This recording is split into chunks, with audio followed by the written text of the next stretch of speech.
Hello, everyone, and thank you for joining me for another restful episode of True Scary Stories to help you fall asleep.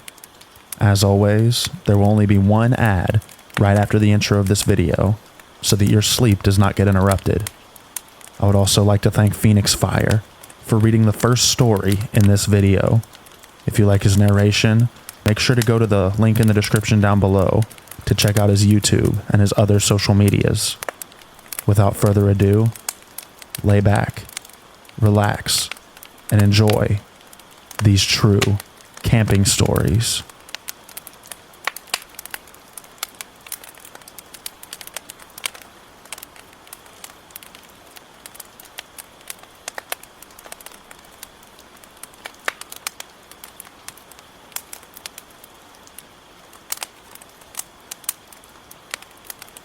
My fiance and I were on the second night of our 2-night camping trip at a popular campground about a half hour from where we live.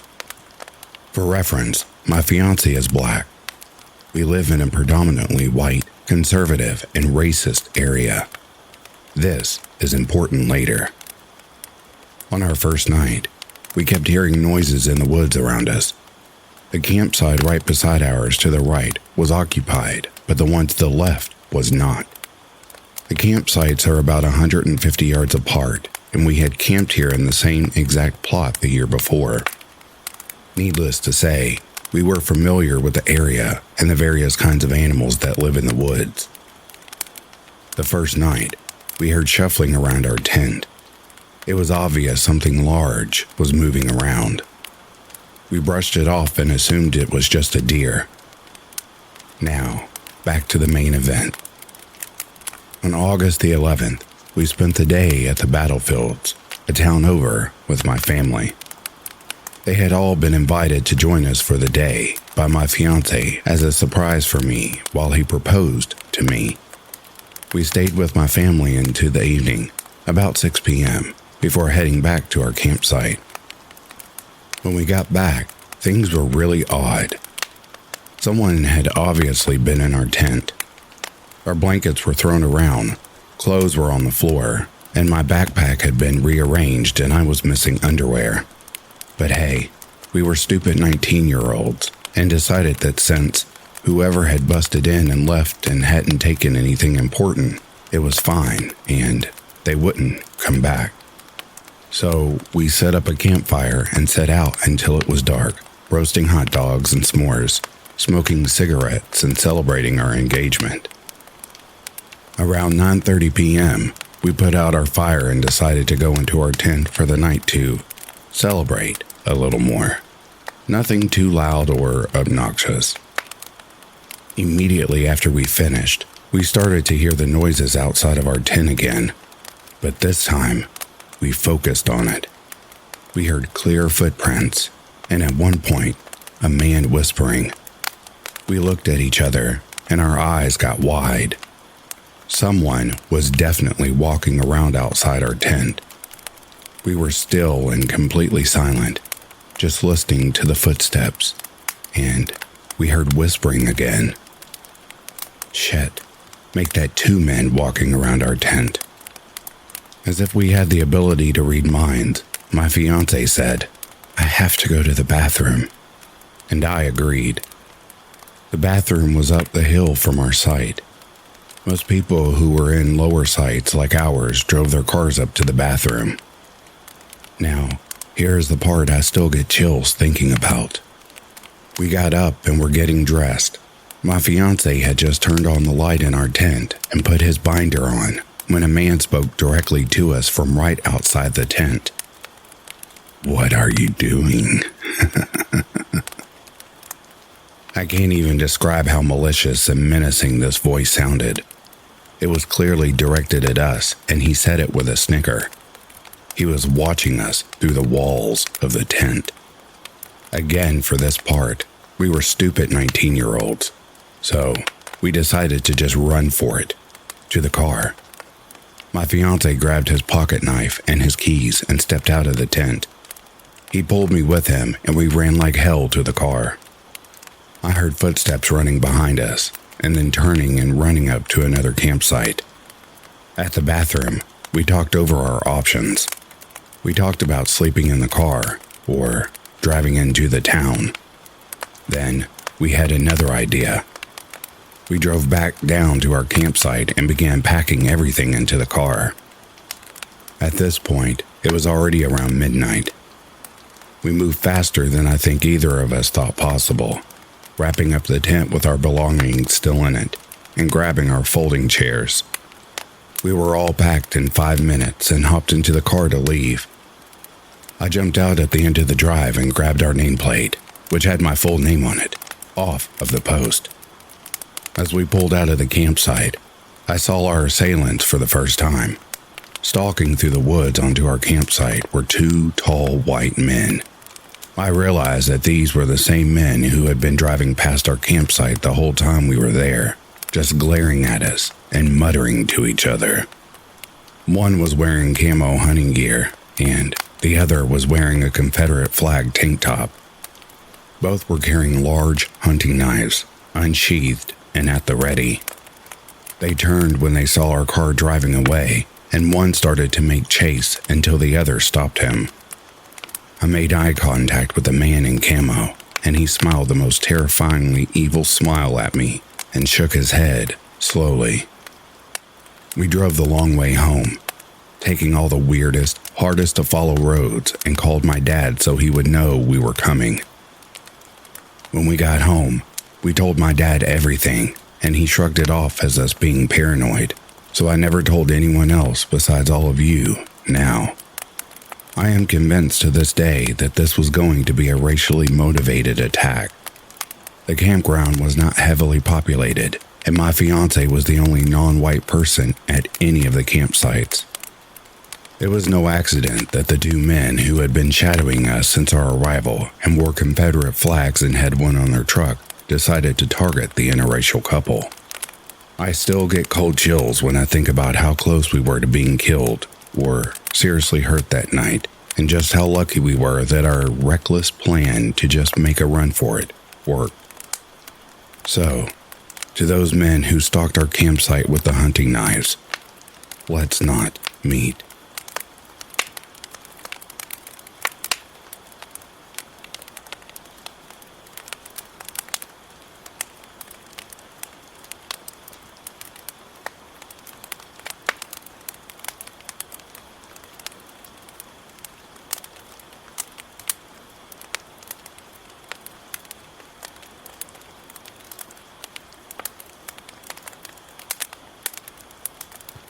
I am a 25-year-old female.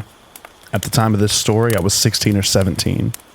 My then boyfriend and 2 of our other friends decided to go camping in a small patch of woods next to a neighborhood that was being developed. And the small patch of woods was roughly 900 feet across both ways.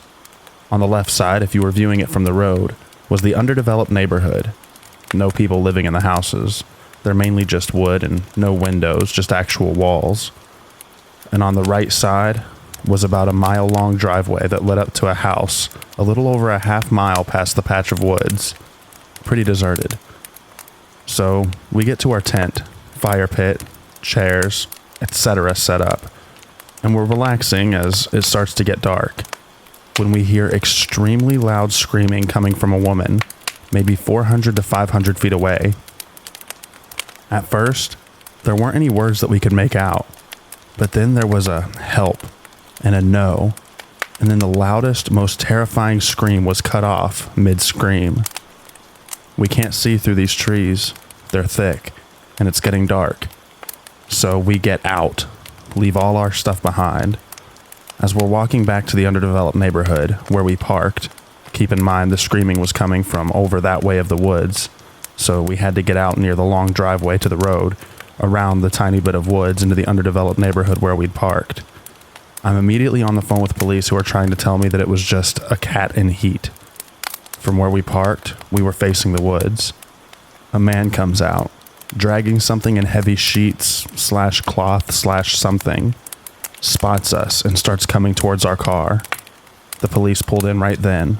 The man ran, and as it turned out, he had killed a woman about 400 feet from where we were camping. Don't know if he was ever caught, but please, let's not meet.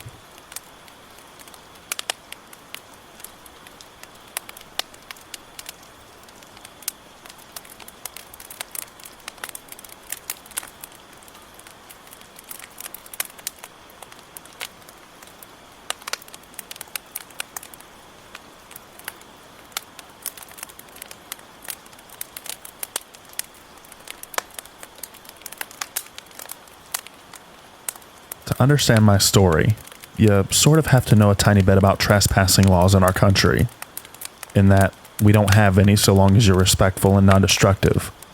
We can walk over any hills you like, and in my case, camp on any beach of your choosing, so long as once you leave the area, it's how you found it. I used to love camping when I was little. Our family would go multiple times a year with a large group of my parents' friends and their kids. On average, there were maybe 10 of us at a time, which was a bit of a logistical challenge, since we always headed out to this one really remote beach on the coast. Actually, we weren't the only ones. There's always yachts just bobbing off the short pier with people in them and other campers lining up and down the beach. Most of them also had children and teenagers, so it wasn't a wild party scene. It was very much an informal family holiday spot. There was even a small building with toilets and showers installed nearby, even though this was the middle of nowhere. I guess the local council must have figured it out and got sick of people peeing behind bushes. We took a trip up in spring 2011. I'm really bad with time, but I know this because I got my dog in winter of 2010. After picking her out that November from the shelter as a birthday gift from me to me, as I paid her adoption fee. Reddit, I know you love dogs, and she will be very important to the story later on, so let me tell you a bit about Parmesan. Parmesan came to me as a 6-month-old puppy who had been rescued from a dogfighting situation. We're not entirely sure what breed she is exactly, but my best guess is a Lurcher Staffy mix. She's a wonderfully well-tempered dog with people, and most dogs, but you absolutely do not threaten her. She'll have you. So, by the time of this camping trip, I'd had Parmesan for a few months. She'd never come camping with us before, but far as my family are concerned, dogs go on camping trips. So, we all piled into the car and she came too. Unusually though, none of my family friends could make it, so it was only me, my sister, my dad, and my mom. I didn't mind. I wasn't that attached to the other kids. I'd rather play with my dog and I'd still have my sister. The drive took the best part of 6 hours, and because we'd left a bit later, although I don't remember why we'd left later than normal, we arrived at sunset. Not a good time to be building a tent, but we'd expected to arrive to other campers already set up on the beach illuminated in campfires. The beach was empty. In spite of this, my parents started taking stuff out and trying to build the tent. They asked us to fetch some of the lighter bags from the boot of the car while they sat pointing a flashlight at the sand to see properly. I rolled down the window of the car for Parmesan before getting out. It was pretty hot for that time of year and I wanted her to have some air. Always got to be looking out for my furry little homie. As we're fumbling about in the dark on a beach, in the middle of nowhere, it's pretty spooky. The one road that led to this beach was circular and had a bridge over the water, meaning you could basically circle around the beach like a big zero shape if you felt like it. I wasn't really paying attention to the road. I was more complaining that I was tired, as kids do. After maybe 15 minutes of my dad trying to nail the tent into the sand, my mom's asking him, had he seen that car drive around? It's been a few times. My dad kind of shrugged her off. He's sort of like that. I don't know if he said anything back to her, but after a few more minutes, a car pulled up next to ours on the road and someone got out. It was maybe 15 or 20 feet from the cars to where we were, and the light was pretty low, except for the torches. We weren't expecting to see anyone else out here at this point, and I think my mom said it must be the security. I don't know why a random beach would have security. I think what she meant was the wildlife trust or something, as they do occasionally come down to do their nosy.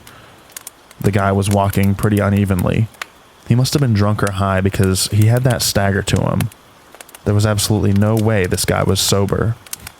Cool. A junkie. Not an unusual find, but it's rare to see them in the wild. As he walked into the flashlight range, we realized he was carrying a large knife, probably about 15 inches. Although I was small at the time, so maybe my sense of scale was off.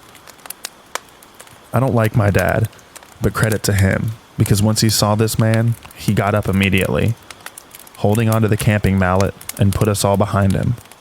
The man began to shout wildly at us that we can't camp here and he was just letting us know. My dad tried to initially be a bit low-key with the guy and told him that this was fine. We'd leave, but this didn't work. He kept coming closer to us, so my dad started shouting, and the man kept shouting back. My sister and I were crying. I remember shaking. I was utterly terrified, as I'm sure anyone would be in that situation. It really did seem like this guy and my dad were going to fight, and I'm going to be honest, I didn't fancy my dad's chances. While it's grim to consider, I'm absolutely convinced he would have killed my dad and possibly us as well once he was done, as I don't think my mother would have had the common sense to run with us. I love her, but she's always put Dad and her relationship with him above us. This isn't how it went down. A bolt from the black, like a wolf descending upon its prey, took us all by surprise. Most of all, the man with the knife. In that moment, Parmesan was the apex predator large canines represent in nature. She got him good by the arm and clamped down hard, ripping his jacket and shredding the skin underneath. He dropped the knife, as it had been in the arm that she had got him by. He kicked her, he punched her, and eventually got her off. He grabbed the knife from the sand and ran back to his car and drove off. Parmesan didn't follow him. She stayed with us, muzzle covered in blood. Quickly, as we gathered our things and all got back in the car, all pretty shook up by the incident, I looked Parmy over. She was okay, but the car's window was much more open than I'd left it. We think what happened was when the shouting started, she must have put her paws up on the gap I'd left for her. As it was an old car and had the rolly down windows and not an electric button, we think she must have been able to hit it with her paws to force it down enough to squeeze out. This is not the end of my story. We're all pretty scared, and since we had the dog with us, we couldn't book it into a hotel for a night. My parents decided just to drive us home, so we could all feel safe. But first had to drive into the nearest town for gas, as they were kind of low. I spent the time trying to clean Parmesan up a little. I'd always loved dogs, but what she'd just done for me blew my mind. As we drove into town, we came across a petrol station, but it looked closed. My dad drove up closer to get a better look, and stuck his head out the window to get a better look at the sign. My mom asked him what on earth he was doing, and he told her he was trying to see when it opens. Never. My heart sank. Parked in the corner behind a van, so we hadn't seen him at first, was the man with the knife. He was sitting in the boot of his car, using some tissue paper to clean up his arm. It looked pretty bad. Without stopping to refuel or look anywhere else in town, my dad drove right out of there. He decided to go to the next town over, but this was removed. The next town over was 60 miles away. He didn't have that much gas. We realized as we began driving. We were going to break down. That's fine, Dad said. We had AAA coverage. They'd come tow us home, or at least to somewhere acceptable for the night. It's better than staying in the last town. After driving for maybe 5 minutes, lights flashed us from behind. Another car. The same car the man had been driving. It was him, following us. He must have realized we were low on gas. The next half hour was one of the worst half hours of my life. I had a complete and utter breakdown, as did everyone really. I could tell my parents were trying to keep it under wraps, so it wouldn't upset us, but we weren't really little kids. We were both double digits. We knew how dangerous this situation was. Dad turned off the radio to conserve petrol, and the man followed us for about 55 miles before he peeled away onto another road. Our fuel meter was on the big red E for empty for the last 10 miles. We were driving on fumes. I didn't really believe in God, but if he does exist, that was definitely one of his miracles. Once we got there, he drove into a petrol station and refilled to a full tank before driving the rest of the way home. Sister and I slept in the car after that. I only woke up once we made it all the way home. Just grateful nothing worse had happened than that. After getting some sleep, my mom phoned the non-emergency line for the police and reported what had happened. They never got back to her after that, but apparently the woman she spoke to said they may wish to in the future, as he matched the description given of a suspect wanted in relation to a murder charge. No idea if he was actually the guy or just a random psycho. As I said, they never got back to her. So what's the takeaway then? Other than crazy man on the beach, let's not meet. Well, for me, it's that I love Parmesan. She's still with us now. Old as the hills and twice as grizzled as one of my mom's friends likes to joke. I don't know why she did what she did that day. I couldn't tell you what her thought process was. What I do know is that this poor puppy was born into an environment where they abused and neglected her, only to be rescued and taken to a shelter where her mother and siblings all found homes for her. Despite how badly people treated her, when I took her home, she forgave but never forgot. I think the saying is, I never trust a person who doesn't like a dog, but I always trust a dog when they don't like a person. They have a very good understanding of human body language, and I think she must have understood how much danger we were in. If you're able to, please adopt. You might find yourself in a good situation like mine one day. I promise you, if you're willing to save a four-legged friend's life, they'll pay you back tenfold if they're able to, without a thought for their own safety. I paid €78 for Parmesan's adoption fee, which is a lot when you're a kid, but it chills me to my bones knowing that if I hadn't been so insistent on my dog, I might be dead.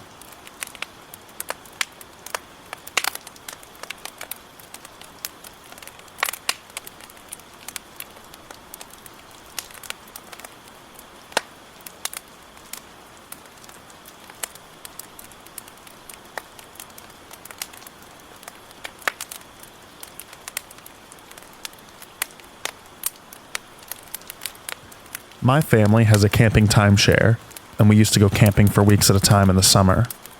My dad had to work, so he would stay at home Monday through Thursday and come meet us at the camping grounds Friday through Sunday. The campgrounds had a pool, miniature golf course, basketball courts, and we'd gone for so long that my mom was comfortable letting us wander, since there was only one entrance and exit. When I was around 8, but small for my age, so I looked around 5, I met a little boy who was camping with his single dad for a few days. He came to our campsite a lot and knew we were staying for a while. I was pretty sad when he left, but his dad said they'd come back sometime soon. A few weeks later, his dad came to the campsite right after my mom left to take a shower. He told me his son was coming later that week. He asked where my parents were, and I told him that my dad doesn't come until Friday, and my mom always takes a shower at this time. He said bye and left. The next day, he came by at the same time and told me that he had just found some kittens and asked if I wanted one. I said yes. He told me he kept them in his tent and I could come pick one up. Now, this guy wasn't a stranger. My mom had met him when he picked up his son from our campsite, so I didn't get that creepy stranger vibe and get okay going with him. We walked towards his campsite, but then he told me that he had actually moved them to his truck so they wouldn't get too hot, which made sense to me. He pointed to his truck right outside the gates of the entrance. I started walking towards the entrance with the guy when my dad pulls up. He got the day off work so he could spend more time with us. He asks what's going on, and I say, Tommy's dad said he had kittens in the truck and I can have one. My dad gets out of the car, tells me to run back to the campsite, so I do. When my dad gets back, he tells me to never go alone with an adult anywhere, even if I know them.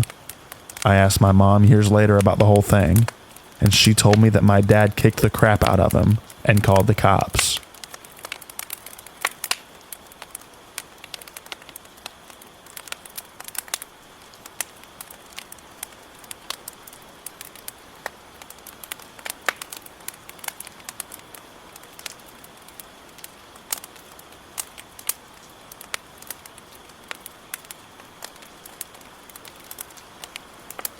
From 2013 to 2019, I worked in outdoor education at many different summer camps and outdoor education centers in Canada, mostly in Ontario, but I did spend a season in the Rocky Mountains.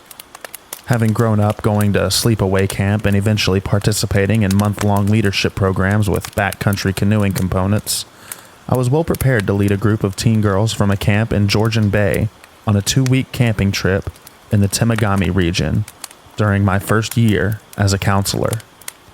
The Temagami region is located between North Bay, Sudbury, and Timmins, Ontario. This region is home to many provincial parks, wonderful hiking and canoeing routes, and the Bear Island Indian Reserve. Our route was fairly typical, and beginning the Whitefish Falls region, ending at Highway 11 after 14 days of paddling, portaging, hiking, and campfire making. We had a satellite phone to check in with our camp director every day, and in case of emergency, We also had multiple exit points along the route. Until our second to last night, we were having fun and a relatively uneventful time, besides some mild dehydration and the usual bumps and bruises. Near the end of our trip, we were doing some free camping on the shore of an uninhabited island in Bear Lake that is recognized as part of the Bear Lake Indian Reserve. It's a beautiful area, and we were across from the main island that the majority of the 250-person population inhabits. We had put out the fire and had gone to bed, when about an hour after falling asleep I was jarred awake by the sound of a loud motorboat. Obviously, this isn't that weird because it's a large lake, and many people use boats to reach the mainland or their homes on secluded islands. However, it was around 11 p.m., and things had been quiet for the last few hours. The motor could cut out, and I could clearly hear the sounds of an argument. It sounded like at least one man and a woman, and they were very angry and yelling at each other, although I couldn't hear anything specific because they were too far offshore. Suddenly, the woman screamed and I heard a splash into the water, and then complete silence. At this point, I was pretty freaked out and hoping to God that my girls hadn't woken up. But I wasn't that lucky because I could immediately hear talking from their tent and could tell that they were scared. I was about to unzip my door and look out to see if maybe the boaters had an accident or something when my whole tent lit up. The light slowly panned across me and onto the tent my girls were in. That immediately made them quiet. In a normal volume, I was able to tell them to stay absolutely still. The light panned back to my tent and then over to theirs again. I can only guess that it must have been some sort of boat with a searchlight on it. If anyone has any ideas of what type of boat this could be, please let me know. After an eternity, that was really only about 5 minutes, the light was turned off, and I heard the motor engage and fade as the boat drove away from us. I immediately found the satellite phone and called our camp director, who gave us the phone number for the local police. I called them and they said they would forward the information I gave to the local negative detachment on Bear Island. I don't think any of us slept that night, and I got up at 5 a.m. to take my canoe out and take a look around. I thought maybe someone had fallen overboard and had managed to swim to shore. Obviously, I didn't find anyone, and there was nothing floating in the water either, although it is a pretty deep body of water. None of us wanted to camp one more night, so I called the camp and had them head out to the pickup point a day early. We paddled like hell and didn't really talk that much. I think none of us really wanted to speculate about what we might have heard, and what would have happened if we'd made noise or moved when that light was on our tents. I've thought about this a lot over the years, but whenever I've told people the story, they've been quite skeptical. I recently started looking into missing person cases in the area, but without much luck. If anyone reading this is familiar with Indigenous issues in Canada, though, there's an epidemic of missing and murdered Indigenous women, and these cases usually go unreported or unsolved.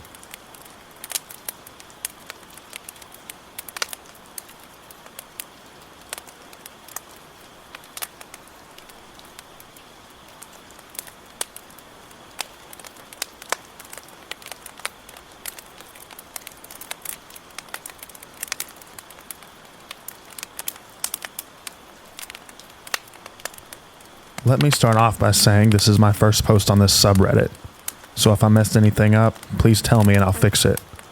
Also, for reference, I was a 19-year-old female at the time. Still female, of course, just a little older. I love camping.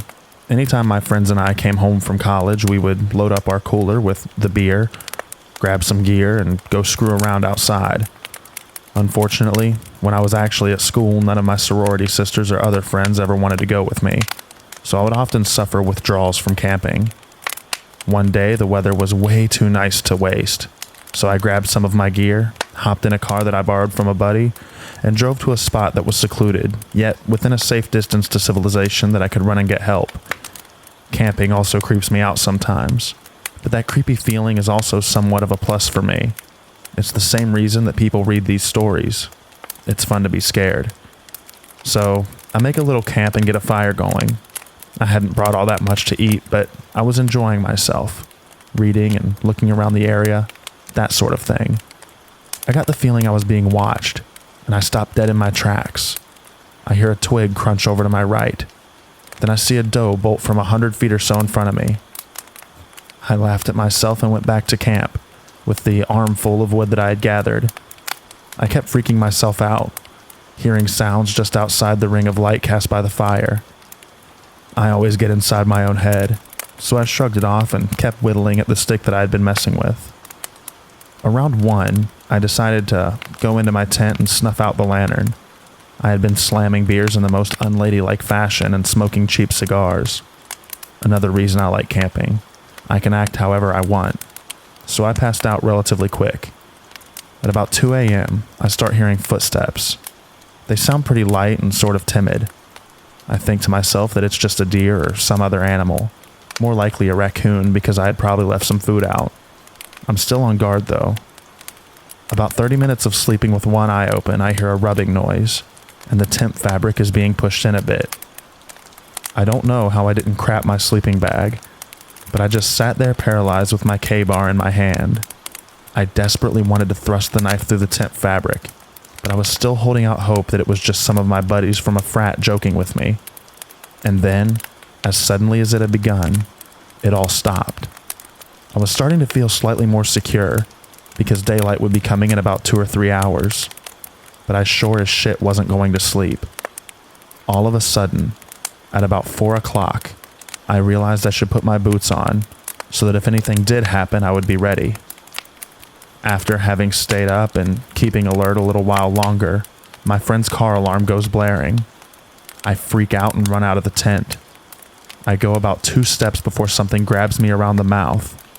I open my mouth to scream, but instead the person's pinky finger slips between my teeth. I've heard that people can perform superhuman feats when they have huge adrenaline rushes.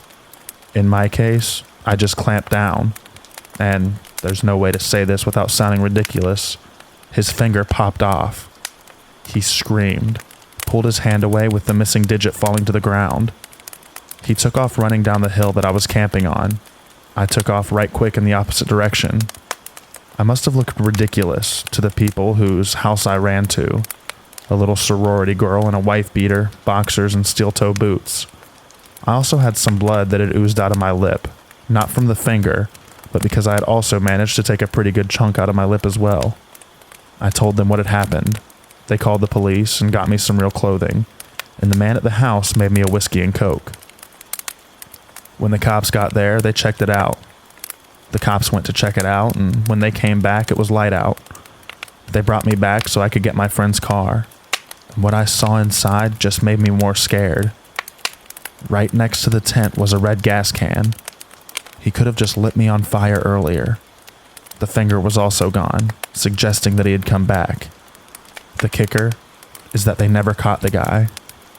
So somewhere out there, a man is sitting down to dinner, maybe alone, maybe with a wife and a couple of kids, and he's missing his right pinky.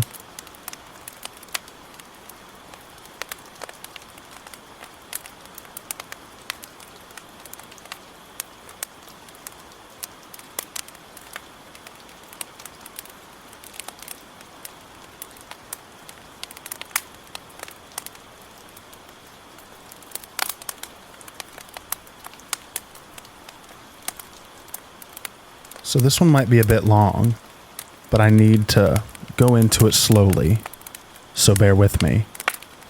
Me and my boyfriend love to camp. About 2 weeks ago, we decided to go to the coast, because we had a Friday off from our classes in university, and decided to hike and camp out for the weekend. We had a 3-day plan to stay in 3 different towns and hike to each place. This story is about the first place we stayed in. The first town was barely a town. It was more like a bunch of small houses and farmlands and very few people. It was off-season, so normally there would be some tourists there, since the main attraction is a huge abandoned city left over from the times of the ancient Greek civilization. Anyway, since there were 5 to 6 camping grounds available, one of which was highly recommended on TripAdvisor and the likes of we didn't bother calling beforehand, we simply headed there, and then straight to that camping area. Upon reaching it, we saw the gate open. Not really so unusual, but when we entered it, no one seemed to be there. We knocked and called out for someone, and no one responded, except the outdoor bar was all open with expensive bottles of alcohol lined up and food left on the kitchen table, as we saw from the window. So, they couldn't have gone far. My boyfriend found it a bit strange they would leave everything open like that, but assuming it was a small community with no crime, we didn't think more. We went to some other campgrounds to ask if they were open.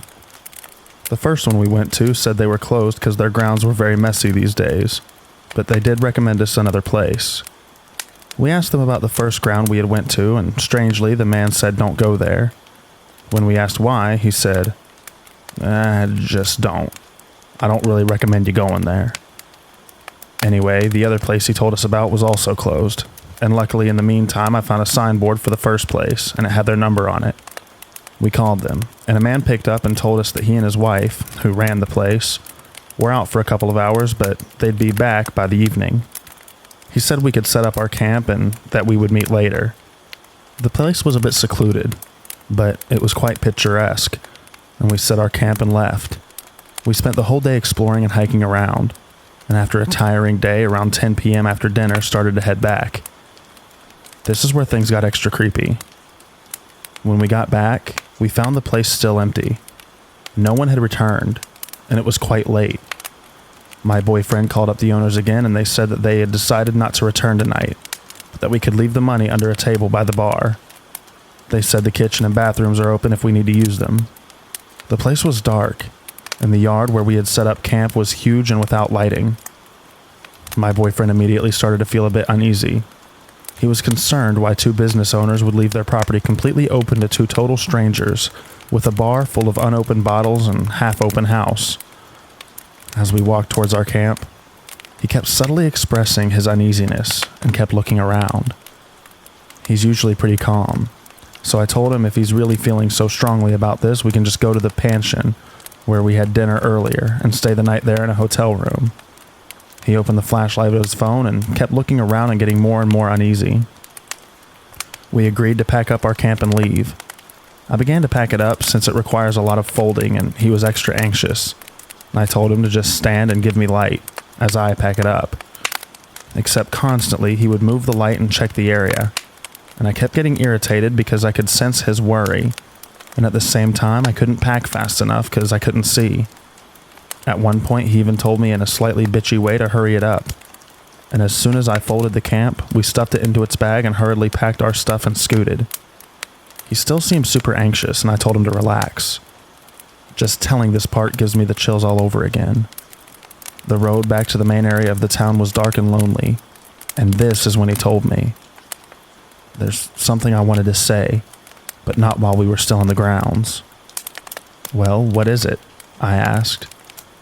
He hesitated, then said he didn't want to freak me out, but he was sure that he saw someone lurking in the dark behind the wooden cabins and the bathrooms twice. No one was supposed to be there except for us. I got chills, but I still tried to rationalize, saying it's a farm area, so there's lots of animals. Maybe a cat moving around. But he was adamant that it was a human figure walking like a human would and standing. That is why he kept checking and wanted to hurry so much. And that's why he was telling me to hush up and keep my voice down. I almost had tears in my eyes at this point, and the hair on my neck was standing. I kept looking back and almost running at this point to the lighted area of the quiet town, and only really relaxed till we reached the pension and booked a room there, got the key, locked, and checked it twice. I'm generally a skeptical person, but I really do believe that my boyfriend didn't just see things. I don't know who was back there or what could have happened, if anything, and I don't care to know. Dark and isolated places have always creeped me out anyways. Person lurking in the dark? Let's never meet.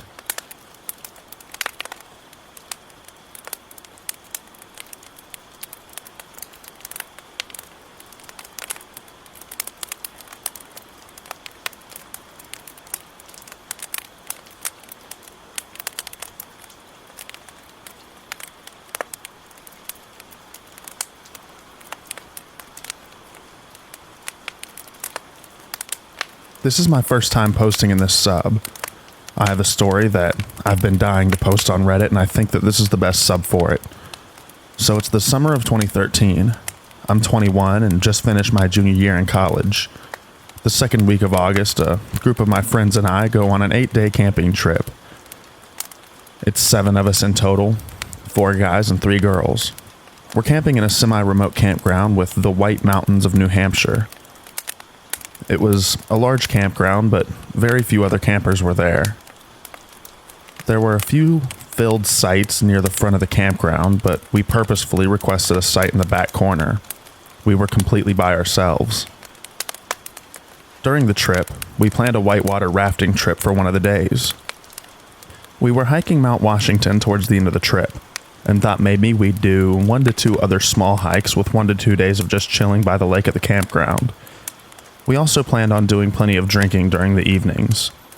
The first couple's days of the trip were fantastic.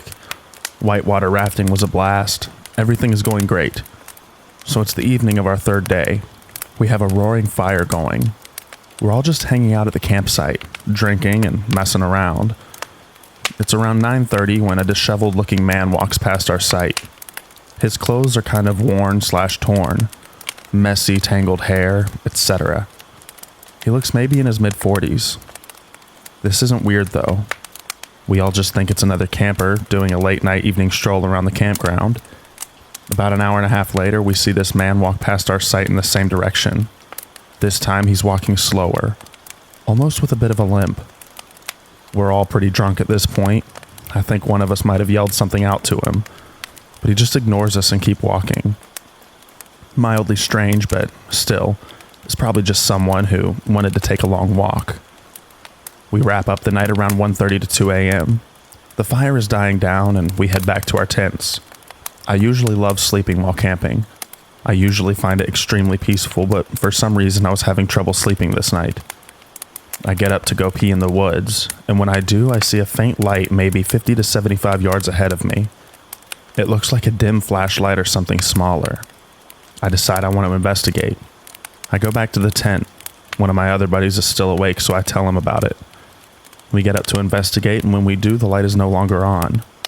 Feeling a little unnerved, I shine my flashlight around the woods a bit, but I don't see anything, so I decide maybe my eyes were playing a trick on me before, and I head back to bed. Sometime later that night, I wake up to a terrifying scream. It was Sarah, one of the girls that we were camping with. I jump out of my tent as quickly as possible and nearly run into her as she's running back to our site. She's still screaming. She screams that there was a man standing in the middle of the woods. Now, our whole party is awake and freaking out. I try to calm Sarah down enough to get her to explain what actually happened. She says she went to pee in the woods and saw the man from earlier just standing about 15 feet from her, not moving, like a statue. We're all freaking out, yelling, screaming, making a giant commotion. I'm internally freaking out too, but try to calm everyone down enough so that we can actually do something. We obviously decide to leave. We frantically take down our tents, basically just ripping the poles out and throwing everything into the back of our cars. Then we sped out of there. It's around 4 a.m. We're in 2 separate cars and decide to just drive away from the campsite and try to clear our heads. Eventually, around 5:30, we find a small diner that's open and decide to head in for some breakfast. We all have different theories about what the hell just happened. Some of us think we just ran into a homeless guy who was camping out in the woods and was surprised by us. Some of the girls think maybe he was purposefully stalking us. Either way, obviously none of us are comfortable staying at that campground again. I head back to the front desk of the campground with the 2 other guys. We explained what happened and the guys at the front desk actually seemed to believe us, but said that there was definitely no other campers currently that fit that description of the guy. They were insanely nice about it though and actually refunded most of the remainder of our stay, which astonished me. As a group, we decided that screw it. We weren't letting one freaky guy ruin our trip. We find another campground a good ways away to stay in. Fast forward 2 days. We're hiking Mount Washington. We get up real early and get the mountain at around 7:30 to start hiking up. We're a little over halfway up the mountain when we see the very same guy hiking down, though this time he looks much better. His hair isn't crazy. His hiking clothes are relatively clean. We're all just frozen. A few of us let out a surprised scream. He just strolls past us with this massive grin. Luckily, there are enough hikers by that nothing could really happen. We decide to just continue hiking up anyways, since he is headed in the opposite direction, and hope we never encounter him again. We did finish the hike and luckily didn't see him. After that, we decide to cut the trip a couple of days short. Looking back on it, we've all come to the conclusion that we were likely being stalked in some way. If it was just some homeless guy in the woods near the campground, what the hell is he doing hiking down Mount Washington a couple days later? It was a pretty unnerving and bizarre experience, for sure.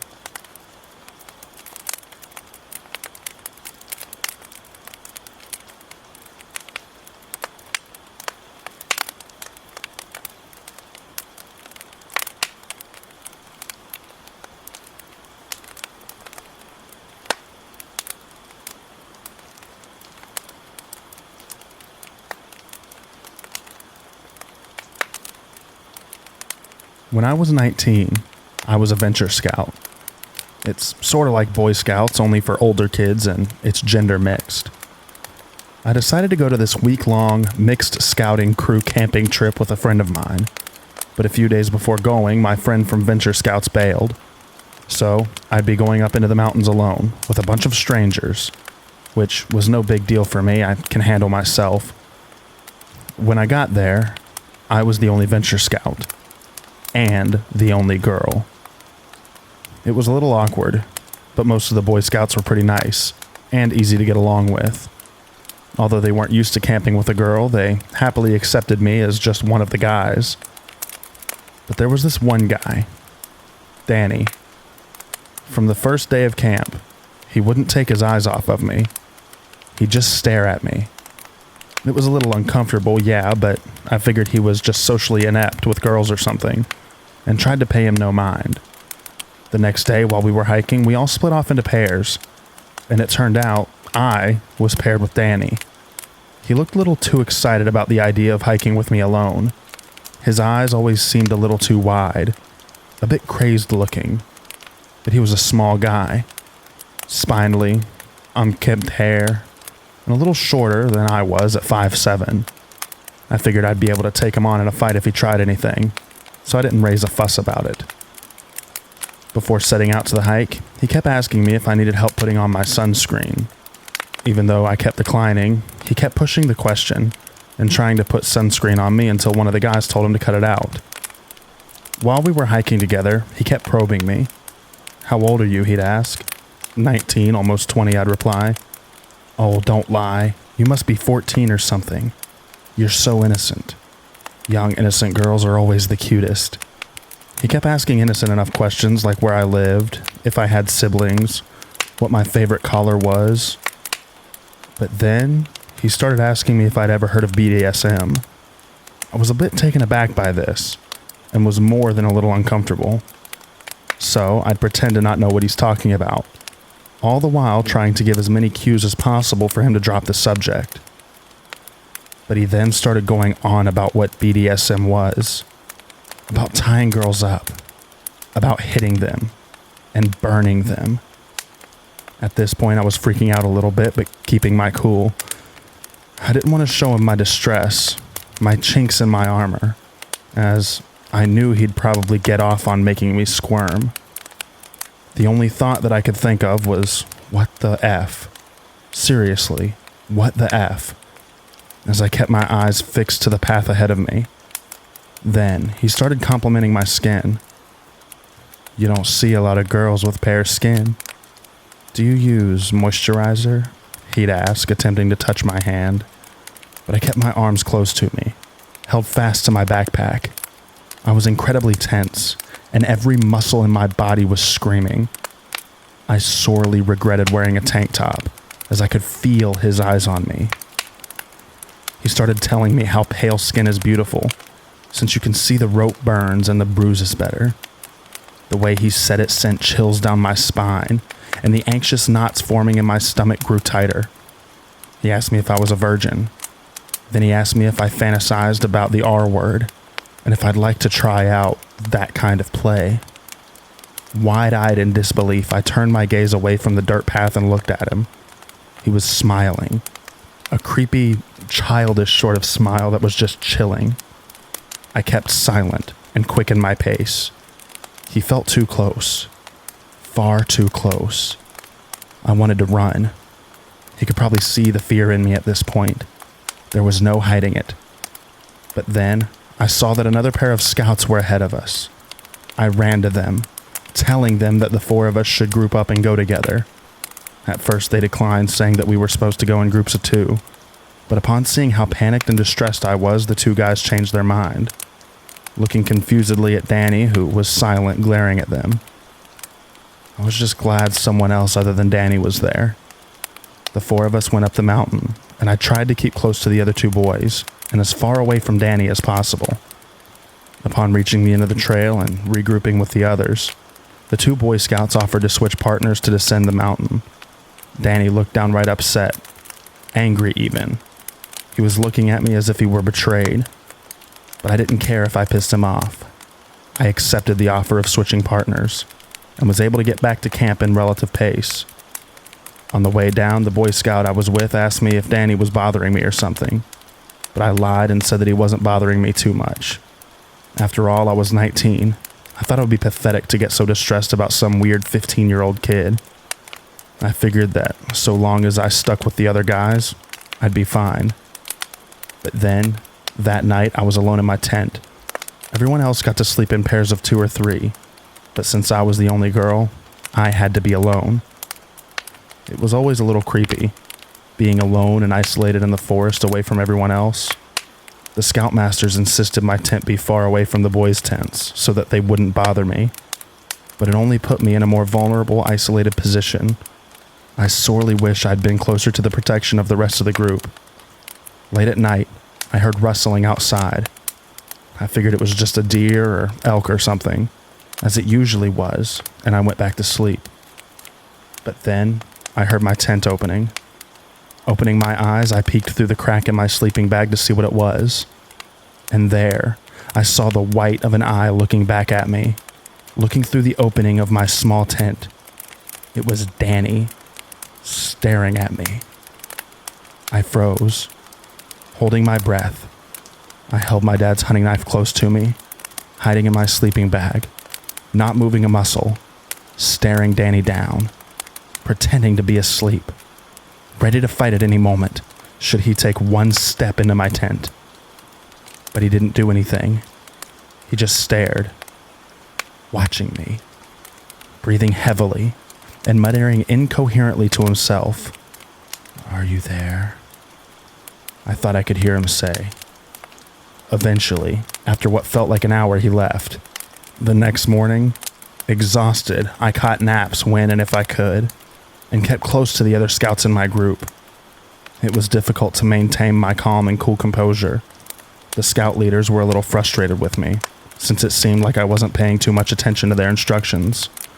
But at this point, I didn't much care for it. I always on some level was sort of alert, as Danny would sometimes creep up behind me and caress my neck or play with and try to smell my hair. And every night, Danny was there, watching. One night, he went digging through my backpack looking for something, but unfortunately for him, I kept all my clothes and personals tucked away with me in my sleeping bag. He left with nothing. I grew up in rough situations and circumstances, so I always felt that I could only really rely on myself. Asking for help was never really an option as a kid. Asking for help meant you're weak, so it hardly even occurred to me. I was prepared to tough out the rest of the week, but a little over halfway through the week, Danny was called away by the scoutmasters and sent home. I got the feeling that the Boy Scout that helped me before saw what he was doing and sent in a complaint about him to the staff. As while everyone else was confused and happily saying bye, he just crossed his arms firmly and stared as Danny left. Danny looked so bewildered and confused by it all, like he didn't understand what he did to deserve being kicked out of camp. It was so strange. I tried my best to forget about it, and the rest of the week went off without a hitch. But the more I think back on it, the more I realize how damn freaky and bizarre that kid really was. I fear he may end up being some kind of serial R-wordist or something when he grows up. but all I know for certain is that he was very disturbed. I'm just glad my dad told me, although knives weren't allowed at this camp, to take his hunting knife in with me. My father insisted that I keep it for protection, and I didn't regret taking it.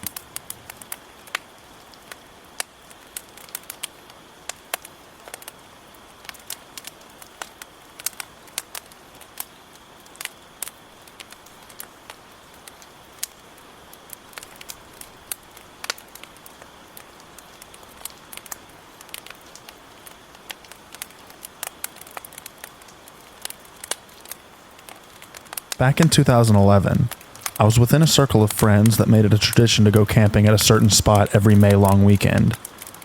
The spot we chose was in a beautiful area right on the edge of a large lake and was located on government land. The lake itself had a dam on it, so during May long, the water levels were always low, if not completely empty, making it possible to walk across it. People were allowed to camp there as long as they weren't causing any trouble or making a mess, and it was generally a good time for everyone.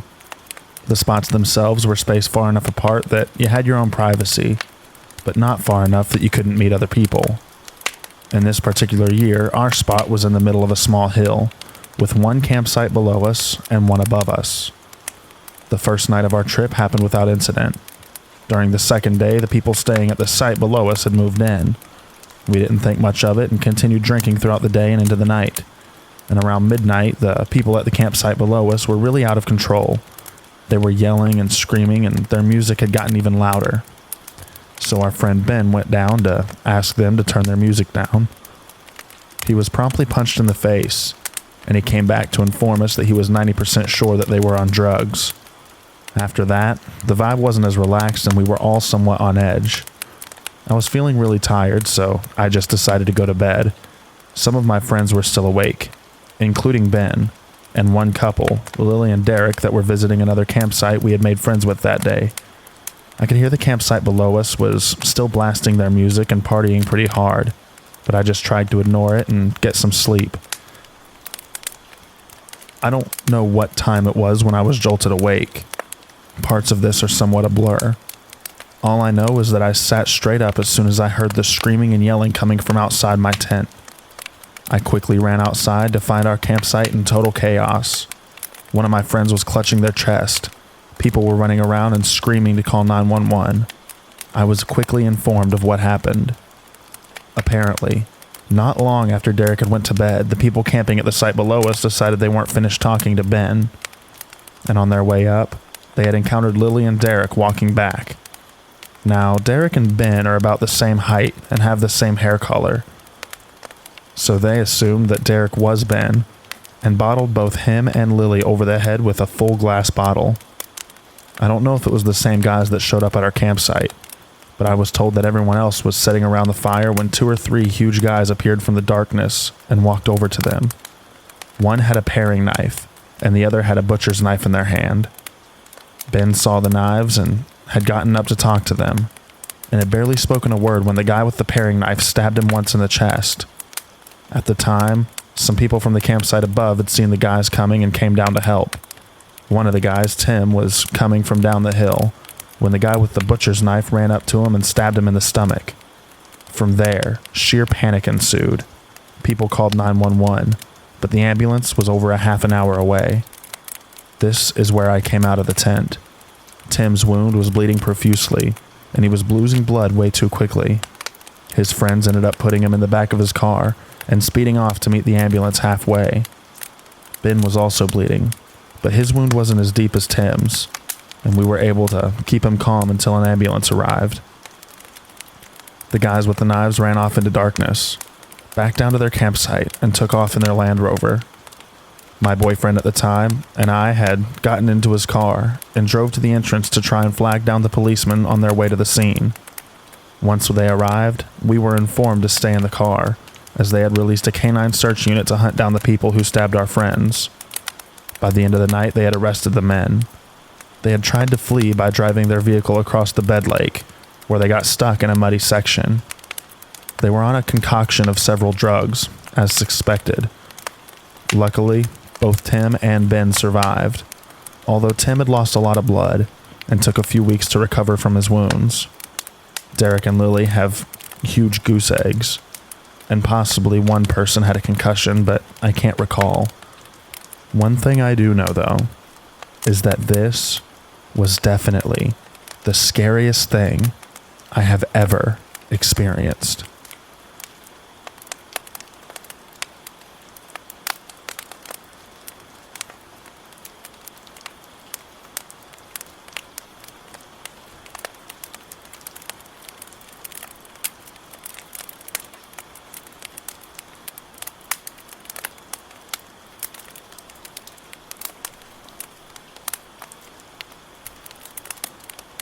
This happened to my husband and I about 3 years ago, late November.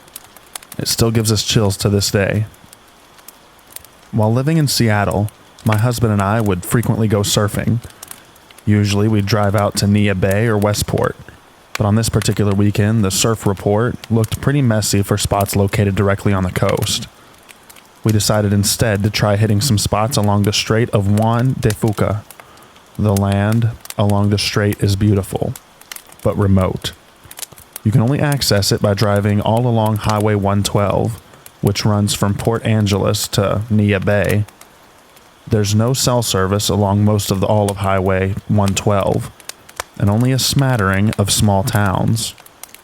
So, we decided to try surfing along the strait at this one spot, Twin. We'd surfed there before and had a good lay of the land. The report showed that the waves would be the best in the early morning, so we opted to drive out the evening before and sleep in our car overnight. Since it was late November, we decided to forego paying for a camping spot at a nearby campground and would just park somewhere along the beach at Twin. We figured there would be no one there, and we were right. We arrived around 3:30 p.m., and the only other people parked were a young couple in their Westfalia. Nothing terribly eventful occurred between our arrival and 7 p.m. We arrived, cooked some dinner, and I took a quick walk along the beach. The only other thing that occurred was just before sunset we heard this loud whistling, and then saw some guy who'd been walking along the highway come down the entrance road towards the beach. My husband and I thought it was pretty odd, given that there's absolutely nowhere you can easily walk to along that highway. All he had with him was a tiny backpack, so he definitely wasn't hiking. He said hello to the young couple as he walked along the beach, and they invited him to hang out by their campfire for a while. Last time we saw any of them that night was when my husband and I decided to call it a night and go to sleep. This was about 7 p.m. I woke up about an hour later and opened the car door a bit to get some fresh air. I noticed that the young couple's Westfalia was gone, and something about them being gone unnerved me. I couldn't put a logical finger on why, so I chalked up my feelings to just being tired and I laid back down. When I woke up next, it was close to 11 p.m., and this time I shot up so quickly that my husband woke up. He asked what was wrong, and I said nothing, just that I woke up startled. He seemed completely relaxed and fell back asleep, but I stayed up for about 15 minutes trying to listen for anything.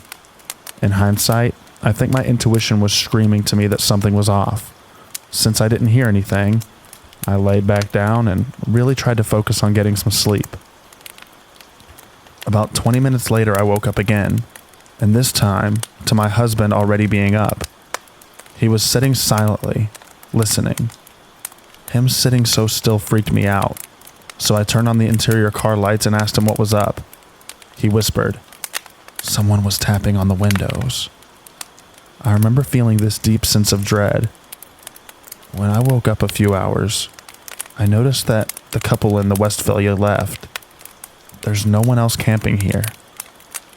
At that, we both put our shoes on, grabbed flashlights, a knife, and pepper spray, and then opened the doors. Total silence. Pitch black darkness. My husband stared up towards the trees behind us to look around, while I stood by our car and shined a light down onto the beach. I saw no one and sat on the back bumper, while he continued to look. I checked to see if I had cell service. Nope. Nothing. Maybe 2 minutes later he returned walking fast. We need to leave. There's a car parked up by the exit road. It's just sitting there with the lights off and the ignition on. I couldn't tell if there was anyone inside. In no more than 60 seconds, we threw everything in the front seats into the back where we'd been sleeping, started the car, and started driving back up towards the entrance road. We didn't want a chance taking the exit road and driving by that car. We peeled out of there so fast, but in a moment of disorientation, my husband turned the wrong way and started driving down the highway towards Nia Bay. As we started going the wrong way, we drove past the exit road, and lo and behold, there was the car, now with its lights on. A few seconds later, we both noticed that the car was speeding up behind us. I practically screamed, "What are you doing? There's basically nowhere to turn around." The highway is narrow, with forest on one side and ocean on the other. Luckily, we saw a small turnaround coming up. I remember my husband just saying, "Oh God, oh God, oh God, oh God," and then cutting hard to the left. As soon as we cut left, the person following us just kept going in the same direction.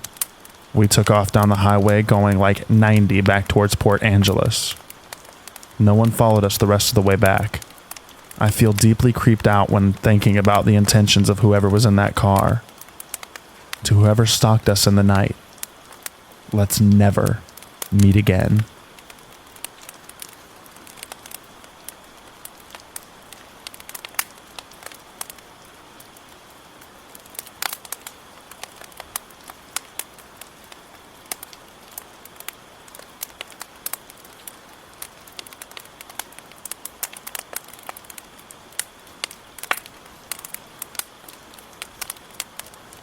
This event happened to me last summer. It was probably the scariest story in my life, and I wanted to share it so hopefully someone learns from it. Something I've realized growing up, year by year, is that this world can be an amazing place, but it is filled with some super sick people, and unfortunately, I've seen that side of our world firsthand. I'm a very social person, and love the opportunity to hang out with friends whenever I can. I'm also the type of person who's always looking for the next big thing. I guess I should tell you that I was a 17-year-old male at the time of this story, and I have a decent-sized friend group from both boys and girls. Throughout high school, we had done a lot of crazy stuff together. Being just out of high school, we wanted to do something insane together before departing for college, and we all decided to go camping in the middle of nowhere for 3 days. Fun, right? And for some miracle, all our parents thought it'd be fine. So we had 6 people going.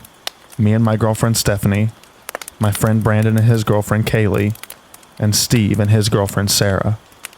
We had decided to have 3 different tents for each couple, for reasons that you could probably guess. Being a former Boy Scout, I was aware of everything that we needed to survive for 3 days. Food, water, and other essential supplies.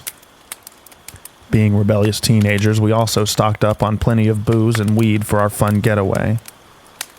So mid-July, we depart for our camping vacation.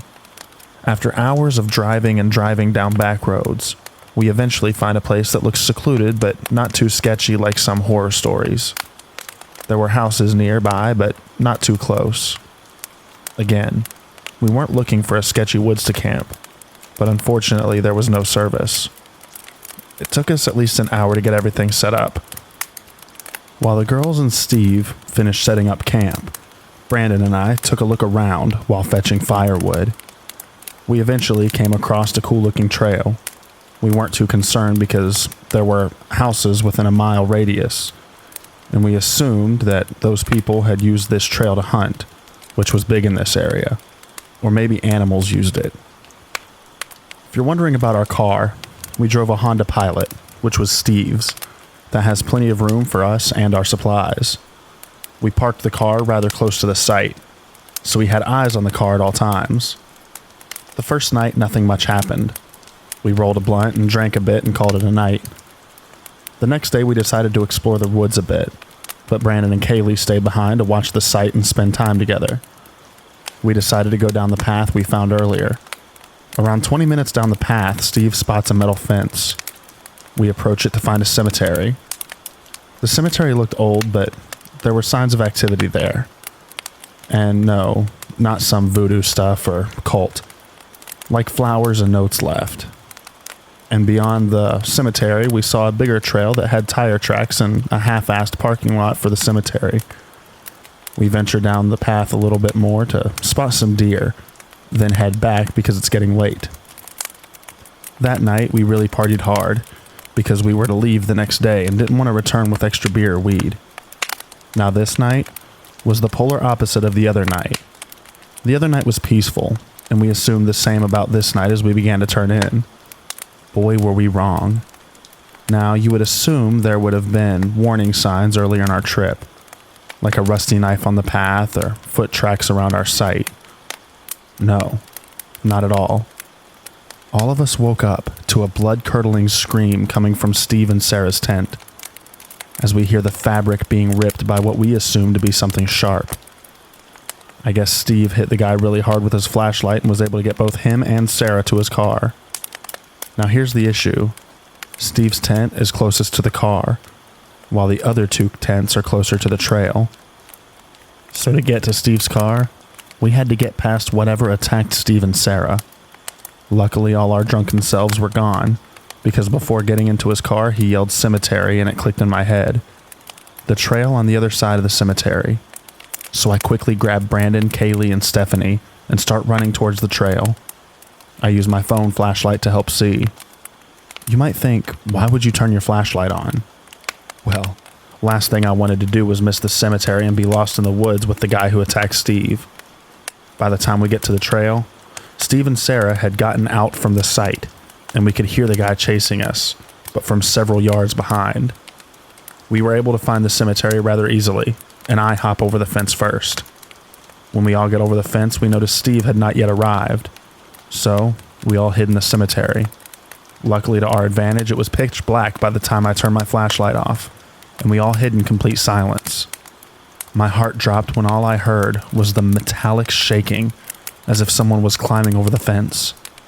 The guy had tracked us down, probably due to the fact that Steve yelled cemetery. We all stayed still, as we heard the ground crunch, and as the guy took slow steps. When in fight or flight moments, you're capable of a lot more than you would think, and your brain is put on some super high alert mode or something. As the guy approached, I realized I had my small Swiss Army pocket knife in my pocket. As the guy's steps grew closer to me, when he was right about on top of me, I grabbed the knife and lodged it into the back of his knee. The guy tumbled to the ground with a shriek of pain and a metallic sound as he dropped his weapon. Soon the pair of headlights came around the corner. Steve had made it. We all got up and ran towards the car. While I got up, the light gave me a glimpse of the guy. He was tall, bulky, and had the look of pure hatred in his eye as he clutched the back of his knee. And by his side, a huge machete. I was the last one to get in the car, and even before I fully closed the door, Steve floored it out of there. The girls were bawling their eyes out. We drove until the first house, where we politely knocked and asked for directions to a motel or something. It was a friendly old couple. They told us there was not one for miles. They took us in and gave us warm food and a place to rest for the remainder of the night. In the morning, the man brought us hunting rifle with us to retrieve our stuff from our campsite. When we got there, there was nothing stolen, but all our tents were slashed up.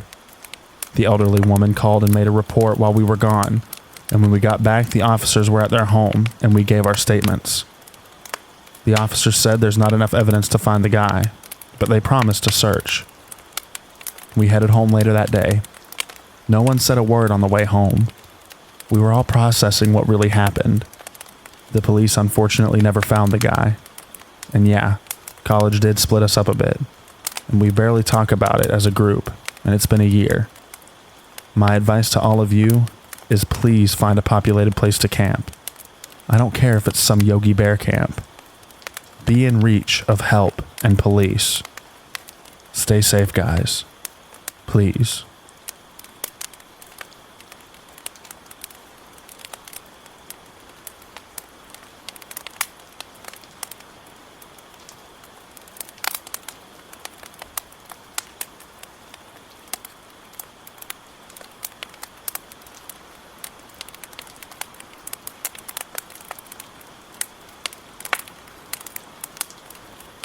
Growing up, every summer in July/August, my family would get together and camp out for 2 weeks at White Lake State Park in Tamworth, New Hampshire. Some of my best childhood memories were made there. Rollerblading, Nerf gun wars, flashlight tag, and water balloon fights with my cousins and neighboring kids in the campground. When I was around my late teen years, my family stopped gathering together to camp out after my grandmother passed away. One of the last years I was there, this one particular memory has stuck with me. A little over 10 years ago, I was 16 years old. It was around 10 p.m. at night when I noticed I had missed a call on my cheapy little track phone.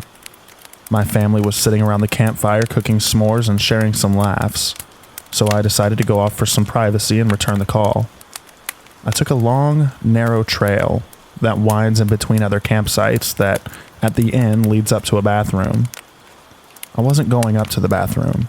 I just wanted to find an empty campsite and sit at a picnic table to make my call. There were plenty of those since this whole side of the campground where I was heading was vacant. There were no other campers nearby in that area. It was quiet and dark, so I chose a campsite, sat down at the table. The lights from the distant bathroom from on top of the hill behind me were illuminating my surroundings just a little bit.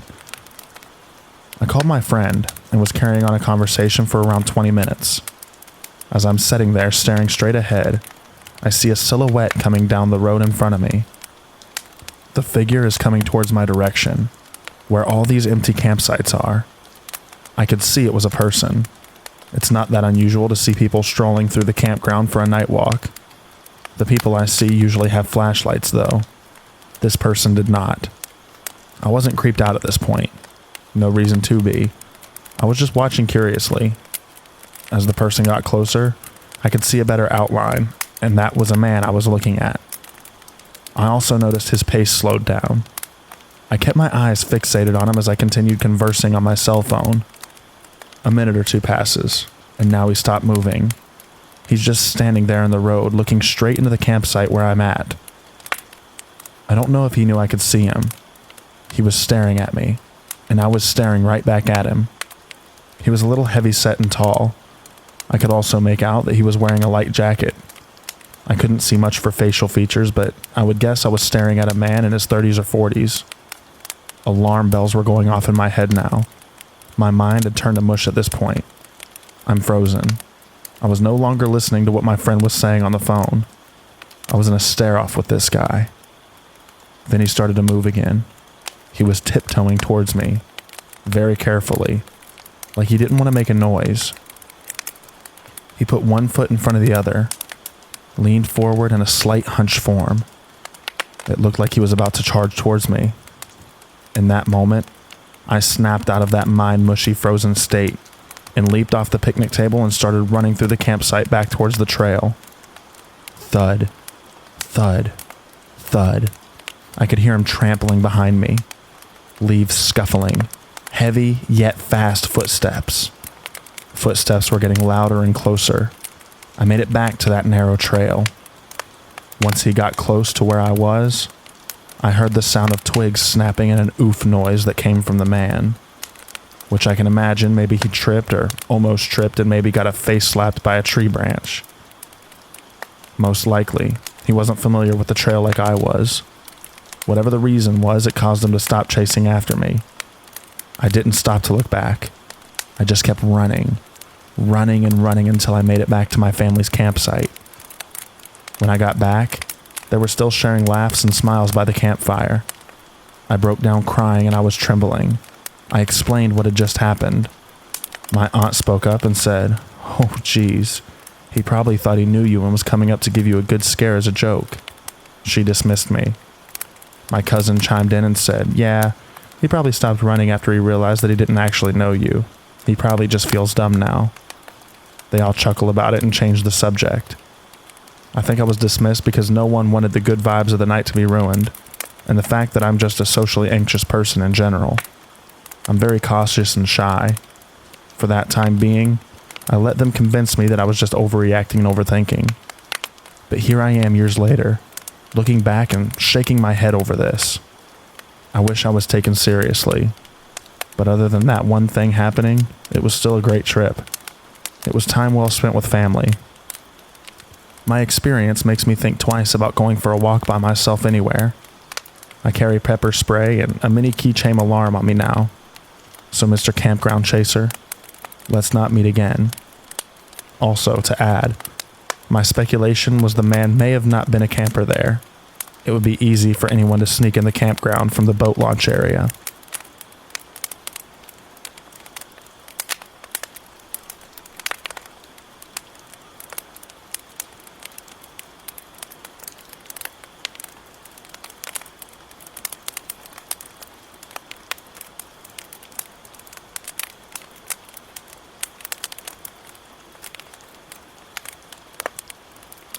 One night, I guess I was about 15, so 3 years ago, me and a few friends decided to go camping out in the woods. It was a pretty hot summer, and we were like 10, we were all scouts together and decided that it would be pretty funny to do the whole camping thing again. So we packed some stuff and went to a nearby refuge hut that we have a lot of here in our woods. Now I have to explain that we all live in a village that can only be described as little or even rural, although it's only like 10 minutes to the big city. Yet, there are great woods that separate us from civilization, as the youngsters here always like to put it.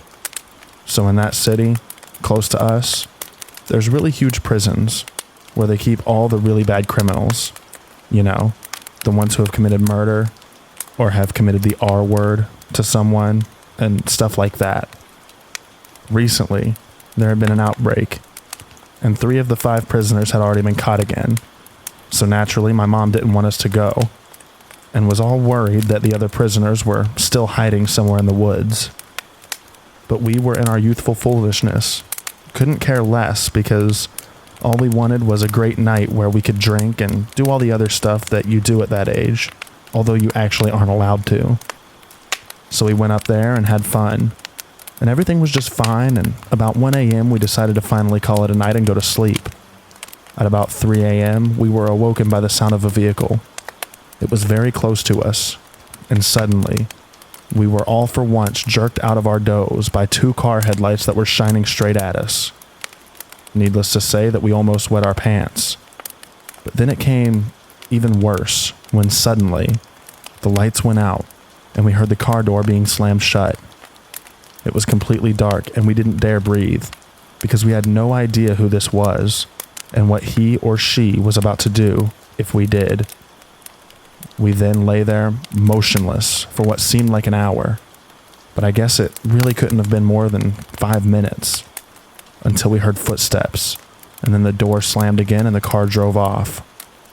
I know it's nothing supernatural, and it probably doesn't sound that creepy now, but for me, those were the scariest minutes I have ever lived through in my entire life. Not knowing who was staring at us there in the middle of the night, but dreading that it might be one of the criminals who are currently on the run. I haven't been camping out somewhere but my garden ever since.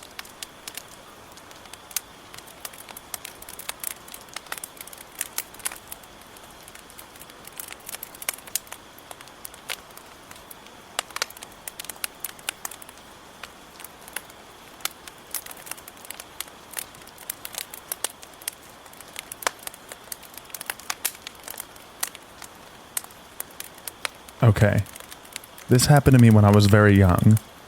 I was about 8 or 9 years old. I'm now 19. This isn't a super long story, but it's pretty creepy. In fact, talking about it kind of makes me nervous. At this time, I lived in sort of a big city, and I lived in the upper middle class part of it. I lived on a street called Woodmere. Most of my friends that went to school with me lived on this street, so we would go to each other's houses and whatnot. The street was a good 5-minute bike ride long. That's how we traveled with each other from house to house. The street was a dead end, just one single road. About 50 or so houses were in the whole neighborhood, so you can imagine how long the road is. But anyway, on to my experience. I lived towards the front of the neighborhood, and the friend I was visiting lived towards the back.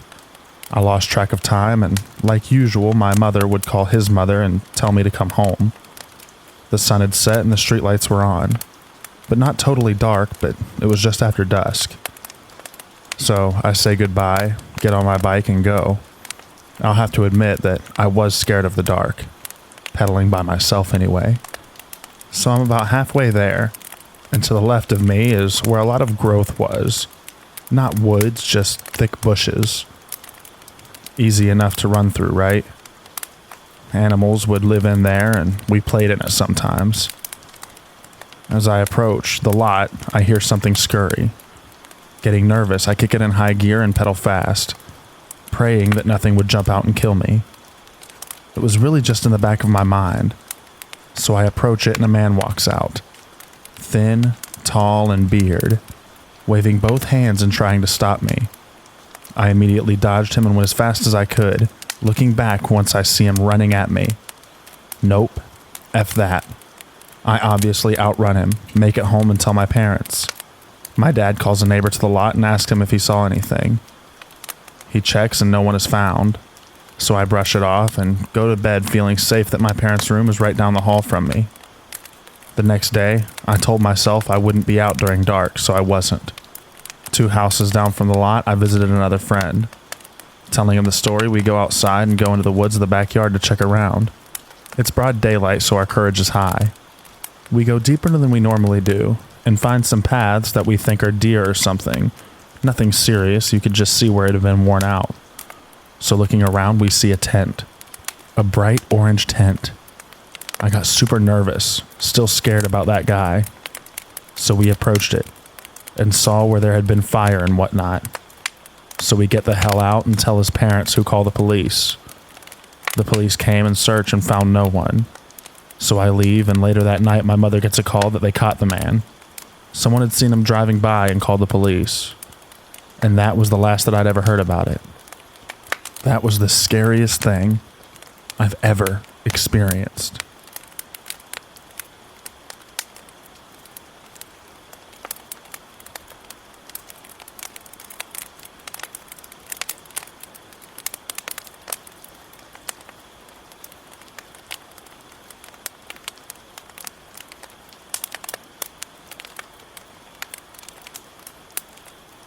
This happened to me last year on my birthday.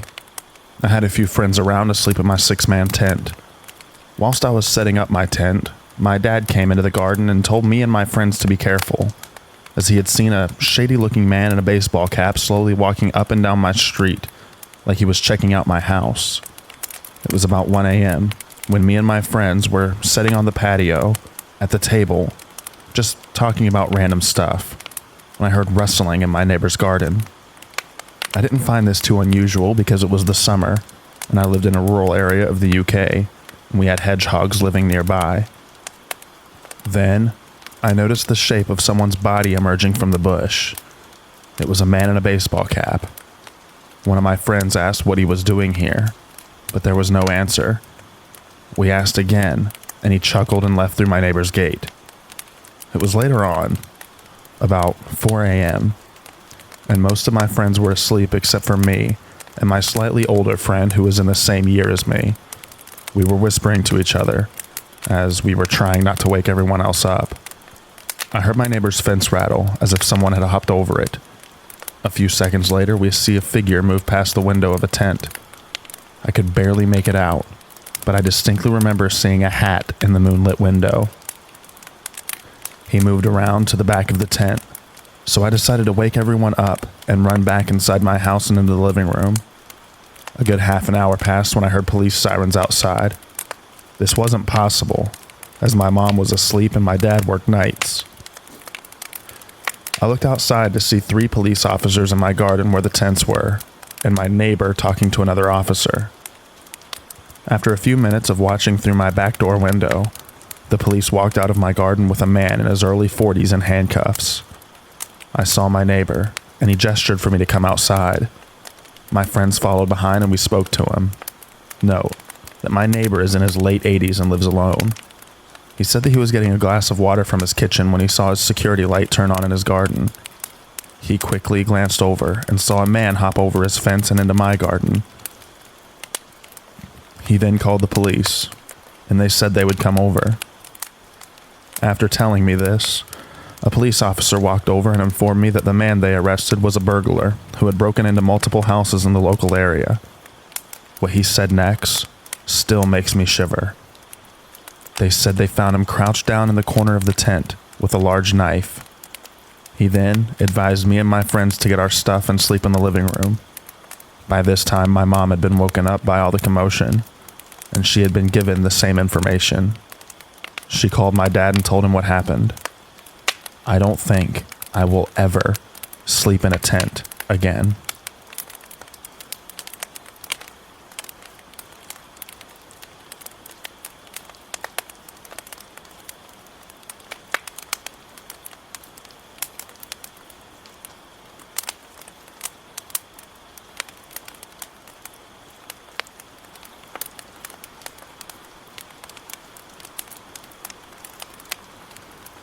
When I was 12 years old, I went to a week-long scout camp with my troop. Our campsite was notably isolated from the majority of other sites. So even though there were hundreds of kids at the camp overall, there were probably 5 of us kids and 2 or 3 leaders on our site. I shared a tent with 2 other kids. Being the anti-scout that I was, I brought a full-size cot to sleep on, while the other kids slept on the ground. I'm a horrible sleeper in any conditions other than my own bed, so I've always taken sleeping pills when I go camping. I sometimes have strange reactions to them, where I don't sleep well and get dreams confused with reality. On our final night at camp, it was storming with lightning everywhere. We were in a creeped out mood, telling scary stories before trying to go to sleep. I couldn't wait to go home the next morning. I took my pills and somehow managed to fall asleep. I woke up a few hours into the night. I opened my eyes, and in the darkness I could barely make out the crouched over figure of a tall man. I'd woken up because he was gently grabbing my leg. He didn't look like any of my leaders from what I could tell. Confused, groggy, and horrified, I said, "What?" The figure remained silent. After a week on these sleeping pills, I knew how they could make me confused. I closed my eyes, hoping that it was just the pills combining with the night of scary stories. I felt the gentle grip on my leg again. The figure was still standing there. "What?" I said again, this time a little more panicked. Suddenly, without a word, the man leaned down on the ground next to me, where I couldn't see because I was elevated. I couldn't hear anything strange happening, but I was filled with so much terror that I couldn't bring myself to peek over the edge of my cot. I was still unbelievably tired and confused, and in my frightened stupor, I convinced myself that the sleeping pills were causing me to blend nightmares with reality. I drifted in and out of a horrified semi-sleep for the rest of the night, wondering what had happened. I never recalled hearing anything notable or seeing the man leave the tent. Once the sun began to dimly light the tent, I mustered the courage to look over the edge of the cot. The kid next to me was fast asleep and appeared to be unharmed. If this were all there was to the story, I would dismiss it as a weird reaction to my sleeping pills. But then, the next morning over breakfast, the kid who has been next to me asks me and our other tent mate if somebody had come into our tent overnight. The other tent mate said he'd assumed one of us was getting up to pee and had gone back to sleep. When we all confirmed that none of us had gotten up in the middle of the night, he started freaking out, begging our leaders and other scouts from them to admit that they had played a joke on us, or that they had a history of sleepwalking. Nobody ever had any idea what we were talking about. I don't know what someone's motives would have to been to come into our tent only to gently touch my leg and be silent. Unless I have some serious mental blocks, there was no kind of sexual violation, that I can recall at least. Just a strange, quiet intruder.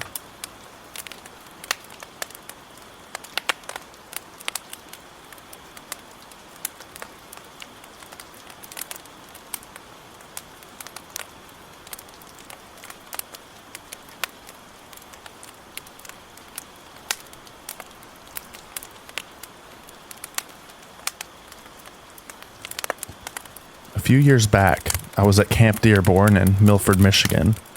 It basically is a camp, but it has electricity, bathrooms, parks, a pool, etc. I go every year with my family. Every tent structure has its own fire pit, and every night we stay up till like 5 a.m. just talking and having fun. Well, one night, a man who we hadn't ever seen in our row of tents asked if he could hang out at our fire. We told him sure, so he sat down, cracked a beer, and started talking with us. He seemed like a pretty cool guy. He was from Ohio and was visiting with a few friends who were sleeping, according to him. He left after a while and wandered down the rows out of sight. He stayed out for another few minutes and then all decided to go to sleep. About 3 hours had passed since we went in, and I was awoken due to someone shaking me. I wiped my eyes and looked up to see the man standing over me. I freaked out and jumped back, asking him what the hell he was doing in my tent. He asked if I could come out and hang with him at the fire. I raised my voice and told him to leave my tent, and he did. As he left, my parents woke up, and I told them that the man from the fire was just in our tent. My dad got up and grabbed a bat from our sports bin. He walked outside, but the man was gone. We fell back asleep until the morning. We woke up to find police and ambulances around the camp. We asked an officer what happened, and he told us that last night a young girl, 13, and a young boy, 15, were lured outside by a man that had visited their fires in the night and R-worded them behind their tents. He was caught by authorities, and the man turned out to be the same man that had walked into my tent and tried to lure me outside. If I had listened to him instead of freaking out, I could have been R-worded. That thought sticks with me to this day, and we never let people that we don't know at our fires anymore. I never heard what happened to the man or the victims after that, but I just thank God that I hadn't made a stupid mistake that dreadful night.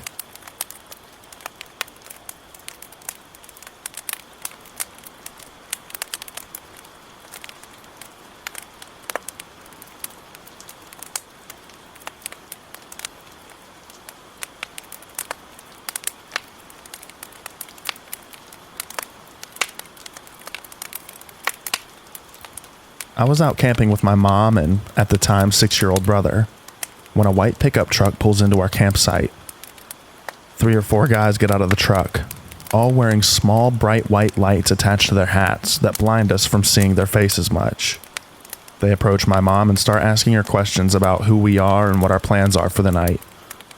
My little brother started whimpering and stopped eating the Doritos he had been happily munching on, and I got the impression that my mom was creeped out as well. So the men leave after about 5 minutes and told my mom that they were official campground employees who were just making sure that everything was all right. Their trucks certainly didn't look official, and they weren't wearing anything that would suggest they were more than just regular, albeit creepy dudes wandering around and being nosy. My mom told my brother and I to get in the car and take only a few essentials like clothes and a bit of food, and we went to my grandmother's house and spent the night there instead. We left the tent at the campsite, giving the illusion that we were still there. The next morning, after we had told my grandma about what happened, and that we were suspicious, we went back to the campsite to gather our things and head home. When we pulled up, we immediately noticed that our stuff had been picked through by someone who wasn't us. There were footprints leading up to our tent, and the zipper was stuck, halfway open like someone was trying to close it. It was closed when we left it. Our sleeping bags also had boot prints on them. We never saw those guys again, but we still wonder what would have happened if we had stayed.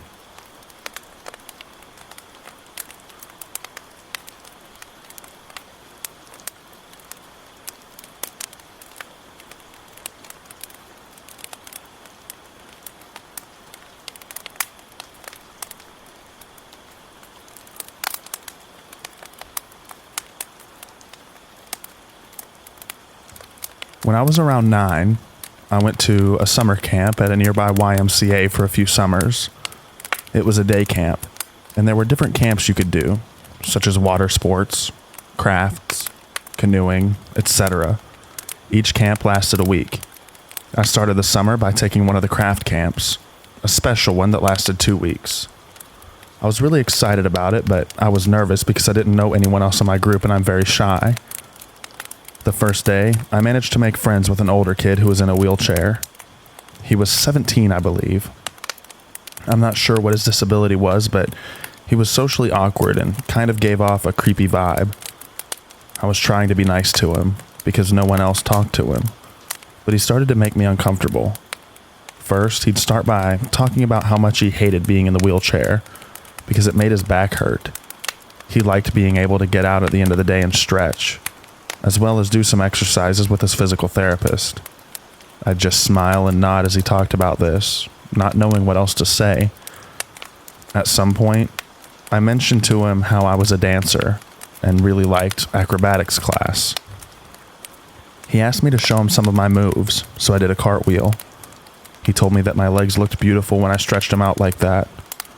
Being a kid, I didn't think much of the comment, but I started getting uncomfortable when he began telling me how much he liked my hair, or how white my teeth were, or how cute I was because I was so little.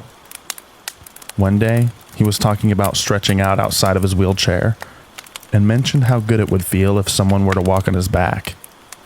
You'd be perfect. Just the right size. Would you do that for me one day? I'd love to have you on top of me. He smiled creepily when he said this, so I awkwardly changed the direction of the conversation by telling him how I used to do that for my dad. I was young and stupid. I probably shouldn't have told him that. He got really excited and started talking about how much he'd love it, and how good it must have felt for my dad. I bet he loves having his little girl on top of him like that. He reached out to me at this point and put his hand on my knee. We were sitting by a table in the craft cabin. I awkwardly shrugged it off, moving away a little. He smiled and started talking about how good it would feel if I were to do cartwheels on his back and jump on him. Maybe even lay down on top of him and rub his sides. I got really uncomfortable at this point, and luckily my mom drove up a moment later, so I was able to leave. This was on the weekend, and the camp was going to continue the following Monday. I didn't mention anything to my mom because I figured he was just lonely and awkward and didn't mean to be creepy. But when I got to the camp Monday, he immediately came up to me. I was so upset that I couldn't see you this weekend. I missed my little girl. I smiled and awkwardly walked away, but he followed me. We were all going as a group to the craft cabin, and he came up next to me and asked if I wanted to sit on his lap and ride to the cabin with him. I politely declined and managed to avoid him for the rest of the day, until I was walking to my mom's car at the end of the day. He came up to me, grabbed my hand and pulled me towards him. You've really hurt me today. How would you like it if I hurt you? I yanked my hand away and walked quickly to the car. I told my mom about it all as soon as I got in the car. She immediately drove over to the camp office and spoke with the camp leader about it, who I shared my story with. He assured us he would take care of it immediately. As we were driving away after the meeting, I saw 2 counselors go up to the boy and lead him into the camp office. The look on his face looked like he was going to murder someone. I never saw him after that. I was told that he was kicked out of the camp and never allowed to return. And for the rest of the week, the camp counselors would check on me and make sure that I was okay. So, creepy boy from summer camp, I hope you got your issues worked out and that you're living a happy life now. But please, let's not meet again.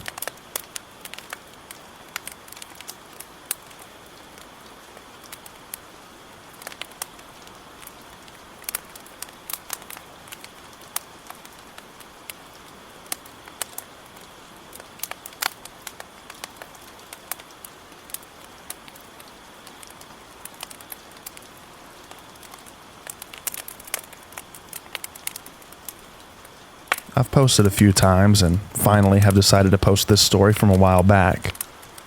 My dad is a journalist and nonfiction writer, but at the time was a reporter for the Virginian Pilot, based out of Virginia. He was working on a new book titled The Big Roads when this occurred. We often went on road trips for his research needs, and once his proposal for his new book was accepted, he went on a cross-country road trip from Virginia to California and back on Old Route 66 for the book. Me being 13 at the time, I demanded he let me bring a friend along so that we were 3. The first quarter of our month-long venture went off without a hitch. We either stayed in motels with the occasional stay at a grand old historic hotel. My dad, being the outdoorsman that he is, decided that we should camp about 5 or 6 times throughout the trip. The first night we camped, we were in the middle of literal nowhere. No one for at least 20 miles on either side in the middle of the Utah desert. When we arrived at our campsite in our rented minivan, my dad wanted to explore a bit because at the bottom of the hill that our campsite was situated on was an old Pony Express shop. My friend decided to stay in the minivan until my dad and I finished checking out the Pony Express stop to set up camp on account of all the wasps and bees. We were utterly alone, and as a rather jumpy and skittish 13-year-old girl, it became apparent we were isolated to the point that if anything happened, we would be screwed. That's all I could think about as my dad and I walked down the hill to explore.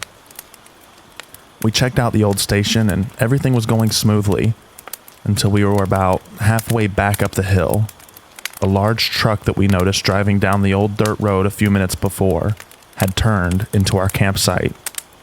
We were surprised, but didn't really think anything of it. Maybe this guy was on an adventure too. The truck parked halfway up the road and a man got out. He had what I think was a hunting rifle and started hunting around the area my dad and I were in, about 50 feet from our campsite. Of course, this was an absolute no hunting zone, and my dad became a bit concerned because my friend was closer to the stranger than she was to us. He yelled out to the man, saying that there were children around and he couldn't hunt there.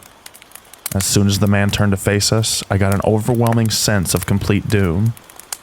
I felt in my entire body that something was not right.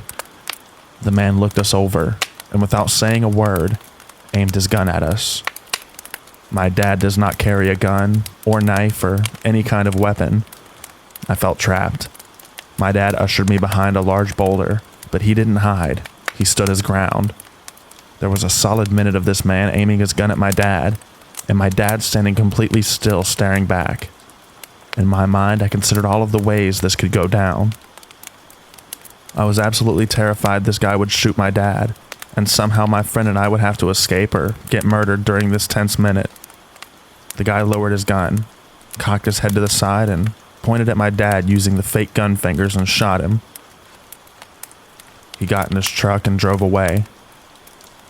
That night, my friend and I slept in the minivan in 90-degree heat because I was positive this guy would come back and murder us all. He didn't come back. A few other creepy incidents occurred on that trip, but we were fine and safe after all.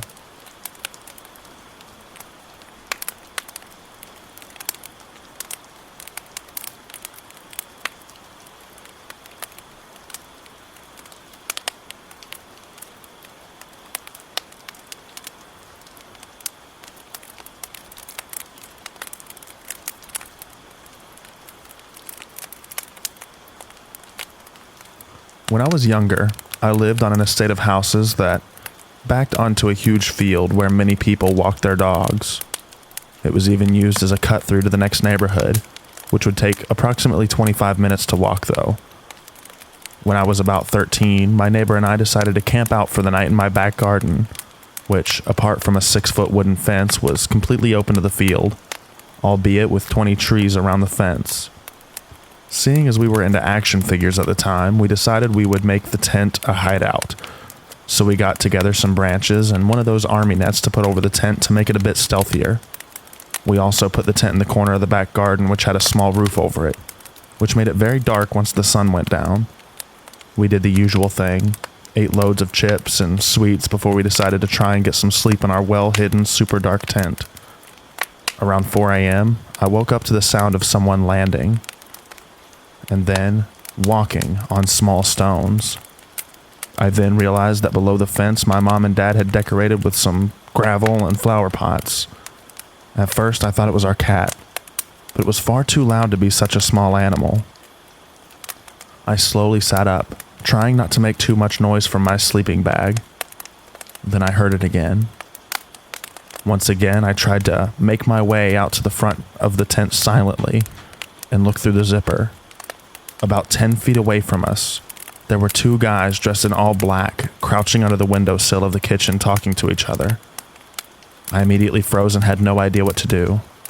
They proceeded to creep closer to us, looking for more windows or maybe an entrance, because we were in the corner of the garden. We were quite close to the path that led to the side of our house, where there was a door into the adjoined garage. I heard them talking quite clearly, as now they were less than 5 feet away from me and my friend who was still asleep. They were talking about being unseen and just taking whatever they could find in the garage instead of breaking into the house and disturbing anyone. I had no idea what to do, so I rang the house phone, which was pretty loud, and waited for someone to answer. It took a while as it was very early. As soon as the phone rang, the two people bolted to the fence and hopped over. My dad then answered, and I whispered for him to get outside ASAP with the bat or something. Nothing happened in the end, but I'm glad that my friend slept silently.